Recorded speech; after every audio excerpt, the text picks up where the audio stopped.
Assalamualaikum warahmatullahi wabarakatuh. Saya Anisya Aulia, NIM 20122101 akan menjelaskan materi dari kelompok saya yang berjudul Etika Sosial Terhadap Difabel Netra dan materi dari bab 2 yaitu Difabel dalam Al-Quran. Yang pertama saya akan menjelaskan materi tentang etika sosial terhadap difabel netra. Dalam Kamus Besar Bahasa Indonesia edisi ketiga, tuna berarti kurang, tidak mampu, tidak sempurna, ataupun tidak memiliki, sedangkan netra berarti mata. Maka, dalam dua gabungan kata tersebut dapat diartikan sebagai buta. Namun dalam Kamus Besar Bahasa Indonesia yang lain, tuna netra berarti kondisi di mana seseorang tidak dapat melihat atau buta. Dari pengertian tersebut dapat dipahami bahwa tunanetra masih menyisakan kesan yang negatif. Istilah difabel netra juga disebutkan dalam Peraturan Pemerintah Nomor 7 Tahun 1991. Di dalam peraturan pemerintah tersebut terdapat 5 jenis difabel, yaitu difabel netra, difabel wicara, difabel rungu, difabel gratiha, dan difabel daksa. Adapun pengertian difabel netra yaitu seseorang yang tidak dapat melihat atau mengalami kebutaan secara sebagian maupun menyeluruh. Ada beberapa karakteristik orang yang mengalami difabel netra, diantaranya tidak mampu mengenal seseorang dalam jarak 6 meter, sering tersandung saat berjalan, kesulitan dalam mengambil benda kecil di sekitarnya, mengalami peradangan yang hebat pada kedua bola matanya bergoyang terus. Kata al-a'ma merupakan definisi dari kata alif, mim, dan ya. Kata ini disebutkan sebanyak 33 kali dalam Al-Quran. Menurut Ibnu Mansur, dalam lisan al-Arab, al-a'ma berarti hilangnya penglihatan secara total. Terdapat beberapa macam makna dari al-a'ma, yaitu sebagai bentuk tidak dapat menerima kebenaran dari Allah, sebagai ungkapan suatu kebodohan, hilangnya penglihatan hati, ataupun bisa juga diartikan sebagai bentuk pengingkaran atas nikmat Allah. Dari penjelasan tersebut dapat disimpulkan bahwa al-a'ma memiliki dua makna, yaitu konotatif dan denotatif. Makna denotatif merujuk pada kebutaan fisik, sedangkan makna konotatif merujuk pada kebutaan hati. Selanjutnya yaitu makna relasional. Makna relasional adalah sesuatu atau makna konotatif yang ditambahkan kepada makna asli ketika suatu kata menempati posisi tertentu pada medan tertentu.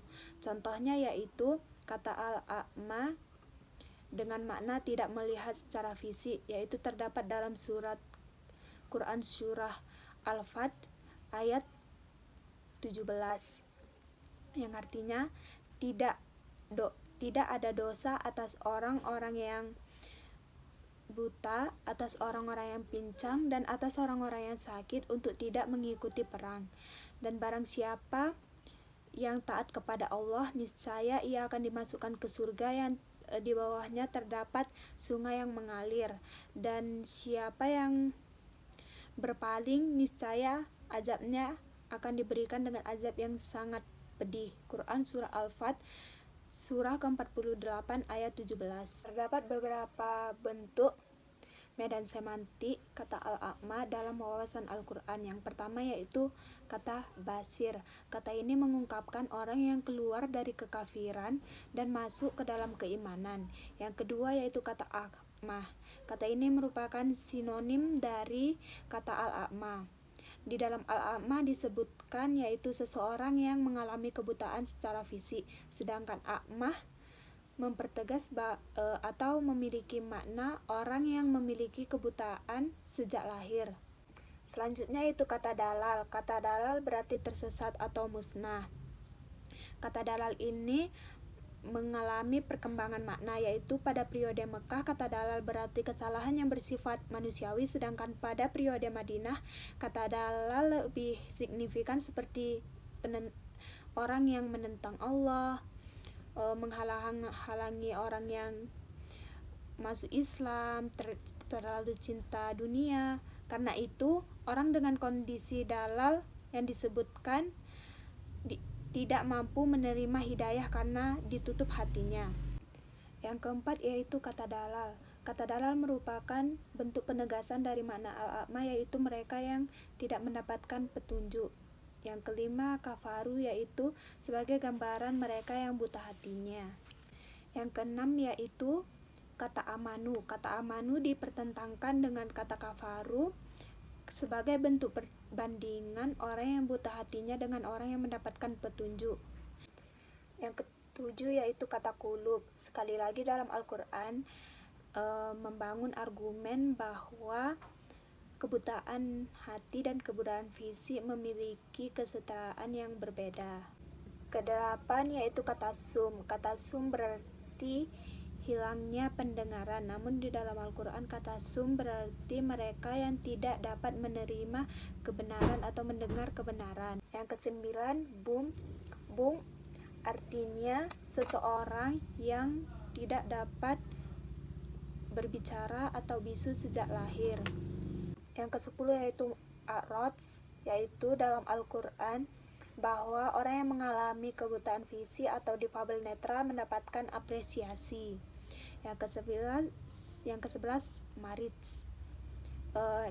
Kata marij memiliki makna bahwa terdapat 3 orang yang tidak dapat atau yang diperbolehkan tidak mengikuti perang, yaitu orang yang mengalami kebutaan, orang yang mengalami pincang, dan orang yang sedang sakit. Dalam pembahasan atau penjelasan yang tadi dapat disimpulkan bahwa kata al-a'ma memiliki 2 makna, yaitu konotatif dan denotatif. Yang mana makna denotatif merujuk pada kebutaan fisik dan konotatif merujuk pada hal yang negatif seperti kebutaan hati. Yang kedua, dapat disimpulkan bahwa Al-Quran memberikan apresiasi dan pembelaan terhadap orang yang mengalami kebutaan fisik ataupun difabel netra, dan mengkritik orang-orang Arab yang buta hatinya, serta orang-orang yang menganggap difabel netra sebagai kaum yang tertindas. Selanjutnya saya akan menjelaskan bab 2 mengenai difabel dalam Al-Quran. Setiap tanggal 3 Desember, seluruh manusia di dunia memperingati Hari Penyandang Cacat Internasional. Hal ini dilakukan setelah pada tahun 2006 Majelis Umum PBB menyepakati sebuah konvensi yang berisi tentang larangan dalam pembatasan hak penyandang difabel baik dalam pendidikan, pekerjaan, maupun politik. Dalam bahasa Inggris, kata difabel merupakan sebagai bentuk eufemisme atau kata yang diperhalus seperti kata difabel, differently able, ataupun handicap. Namun, lebih dari sekedar penghalusan kata, difabel digunakan sebagai bentuk realistis bahwa setiap manusia diciptakan memang berbeda-beda. Kata kunci dari difabel adalah kelemahan atau kerusakan fisik dan mental yang menjadi penghambat aktivitas sosial individu yang menyandang difabel. Padanan kata Arab yang cocok dengan kata difabel yaitu kata ma'uk ataupun mukwak. Terdapat 3 kosakata yang sering digunakan dalam Al-Quran untuk menunjuk manusia. Yang pertama yaitu basyar. Kata basyar merupakan bentuk jamak dari kata basyaroh yang artinya permukaan kulit kepala, wajah, dan tubuh yang menjadi tempat tumbuhnya rambut. Manusia disebut basyrah karena kulitnya yang tampak tidak tertutup oleh bulu. Dari makna basyrah tersebut, Al-Quran memaknai kata basrah untuk menunjuk manusia sebagai makhluk biologis, baik laki-laki maupun perempuan, tua maupun muda. Yang kedua yaitu kata insan. Dalam Al-Quran, kata insan digunakan untuk menunjuk manusia dalam 3 konteks. Yang pertama yaitu keistimewaannya khalifah, yang kedua predisposisi negatif diri manusia, yang ketiga proses penciptaan manusia.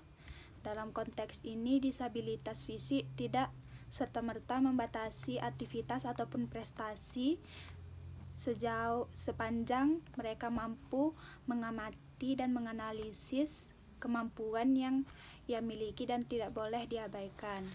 Yang ketiga yaitu al-nas.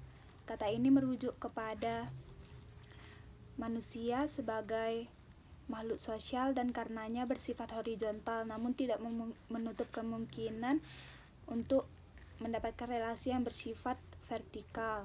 Sebab kata ini digunakan untuk mendeskripsikan kelompok sosial dan kelompok religius dengan atributnya masing-masing. Terdapat beberapa kata yang secara konvensional dapat diasosiasikan dengan difabel. Yang pertama yaitu kata al-a'ma atau tunanetra. Al-a'ma disebutkan sebanyak 33 kali dalam Al-Quran. Al-a'ma berarti kebutaan secara fisik maupun hilangnya penglihatan kedua belah mata. Al-a'ma juga dapat diartikan sebagai kebutaan hati, kemungkaran atas nikmat yang diberikan, sebagai ungkapan kebodohan, dan lain-lain. Yang kedua yaitu abkam atau tunawicara. Kata ini disebutkan 6 kali dalam Al-Quran. Kata ini merupakan bentuk tunggal dari kata bum, yang berarti seseorang yang mengalami bisu atau tidak dapat berbicara dari lahir. Yang ketiga yaitu samam atau tunarungu. Kata ini disebutkan sebanyak 15 kali dalam Al-Quran. Samam berarti hilangnya pendengaran. Namun kata ini selanjutnya digunakan untuk menyifati orang yang tidak memperhatikan dan menerima kebenaran. Yang keempat yaitu a'raj atau tunadaksa. Kata ini disebutkan sebanyak 10 kali dalam Al-Quran. A'raj berarti tempat yang tinggi. Berbeda dengan makna tersebut, a'raj diartikan sebagai pincang atau kaki yang tidak kuat menopang tubuh di atasnya karena terlalu lemah atau kaku. Yang kelima yaitu sufaba atau tunalaras dan tunagrahita. Kata tersebut merupakan bentuk jamak dari kata safah yang berarti ringan dan kurang akal. Makna ini kemudian berkembang menjadi bodoh atau tidak tahu, boros dengan harta, haus, bergerak dengan tidak jelas arahnya. Safah juga berarti orang yang tidak memiliki etika atau sopan santun.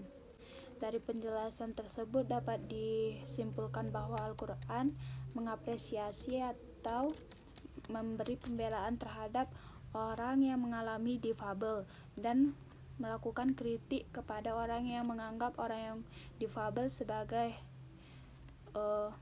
kaum yang tertindas. Mungkin itu saja yang dapat saya sampaikan. Lebih dan kurang saya mohon maaf. Wabillahi taufiq wal hidayah. Assalamualaikum warahmatullahi wabarakatuh.